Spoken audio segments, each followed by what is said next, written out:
اعوذ باللہ من الشیطان الرجیم بسم اللہ الرحمن الرحیم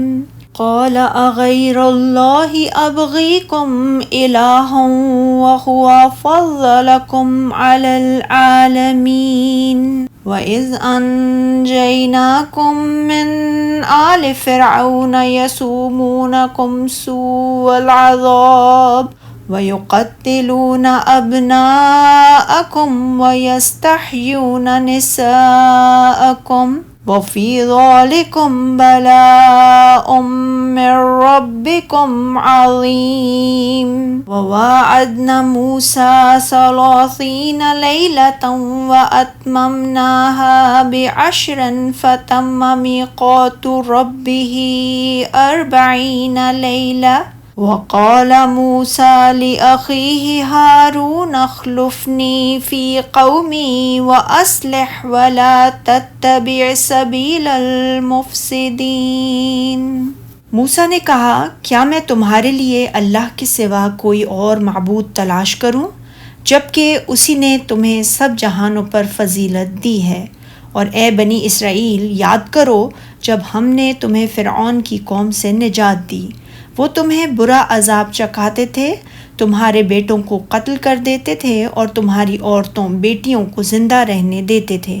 اور اس میں تمہارے رب کی طرف سے بہت بڑی آزمائش تھی۔ اور ہم نے موسیٰ سے 30 راتوں کا وعدہ کیا کہ وہ اتنی راتیں کوہ طور پر گزاریں، اور ہم نے انہیں مزید 10 راتوں کے ساتھ پورا کیا۔ یوں اس کے رب کی مقرر کی ہوئی 40 راتوں کی مدت پوری ہو گئی، اور موسیٰ نے اپنے بھائی ہارون سے کہا، تو میری قوم میں میرے پیچھے جانشین بن جا اور ان کی اصلاح کرنا اور فساد کرنے والوں کے راستے کی پیروی نہ کرنا۔ حضرت موسیٰ علیہ السلام نے بنی اسرائیل کو اللہ تعالیٰ کی نعمتیں یاد دلائیں کہ اس نے انہیں فرعون کی قید اور اس کے قہر سے نجات بخشی، ان کی ذلت و رسوائی کو عزت اور سربلندی سے بدل دیا، اور ان کی آنکھوں کے سامنے ان کے دشمن کو دریا میں غرق کر کے ان کے دلوں کو سکون اور آنکھوں کو ٹھنڈک بخشی۔ اللہ تعالیٰ بنی اسرائیل پر اپنے اس احسان کا اظہار فرما رہا ہے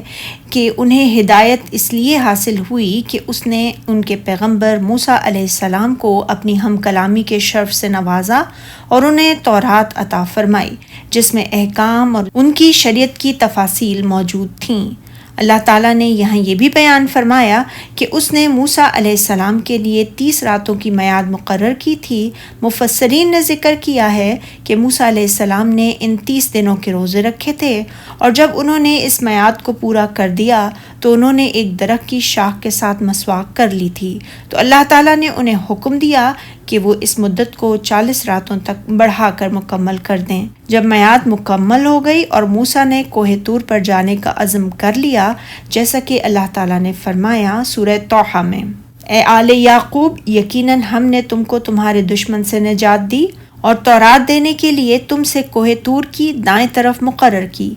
تو اس وقت موسیٰ علیہ السلام نے اپنے بھائی ہارون کو بنی اسرائیل میں اپنا نائب مقرر کر دیا، انہیں وصیت کی کہ وہ راستی کو اختیار کیے رہیں اور فساد نہ ہونے دیں، اور یہ بطور تنبیہ و تذکیر کے تھے، ورنہ حضرت ہارون علیہ السلام تو اللہ تعالیٰ کے نبی تھے، صاحب جاہ و جلال، اور اللہ تعالیٰ کے ہاں بہت برگزیدہ تھے۔ سبحانک اللہم و بحمدک، اشہد ان لا الہ الا انت، استغفرک و اتوب الیک۔